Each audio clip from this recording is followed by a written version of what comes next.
Anija vallavalitsuses on toimunud kaadrivahetus, kui ka on loodud uus ametikoht. Olen verivärskelt tööl eelmisest esmaspäevast ja esimese kuu veel poole kohaga. Nii et selliseid tööpäevi on olnud üks käputäis. Aga mina hakkan siis tegelema Anija valla lasteaedadega, koolidega, huviharidusega, noortekeskusega ja samas ka kultuuripoolega, ehk siis Aegviidu rahvamaja ja Anija kultuurikeskus. Tulen otse haridusministeeriumist. Esialgsete kokkulepete kohaselt jään natukene osakoormusega tegema tööd ministeeriumile, nii 1 päev nädalas ja 4 päeva nädalas siis minu põhikohaks saab Anija vallavalitsus. See visioon haridus- ja kultuurimaastikul võiks olla see, et meil on selline ühtne kogukond, et kõik juhid käivad läbi, info liigub ja inimesed tunnevad, et nad on toetatud.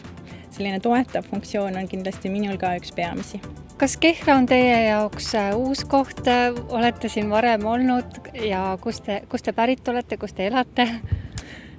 Ja olen pärit Tallinnast, aga minu pere toimetab siin Anija vallas juba 2 aastat. Ostsime vana asundustalu Pillapallu ja renoveerime seda oma jõududega. Ja Kehrasse tööle tulles tõesti olen mõned korrad siia sattunud, aga kõiki asutusi ja inimesi veel ei tea. Minu abikaasa suguvõsa on Aegviidust pärit, vanavanemad on Aegviidus, see ongi kogu meie suguvõsa selline kokkusaamise koht, kus me oma nädalavahetusi veedame. Kõrvemaa maastikud, sood ja metsad ja see keskkond oli meile väga oluline ja lapsed panime ka juba 2 aastat tagasi Aegviidu lasteaeda. Kas kultuurivaldkonnas on teil endal ka mingi selline, mis on väga südamelähedane, kas siis tantsimine, laulmine? Elu jooksul on saanud erinevate asjadega tegeleda. Nüüd on 2 väikest last ja selle võrra on muidugi elu teinud natukene muudatusi.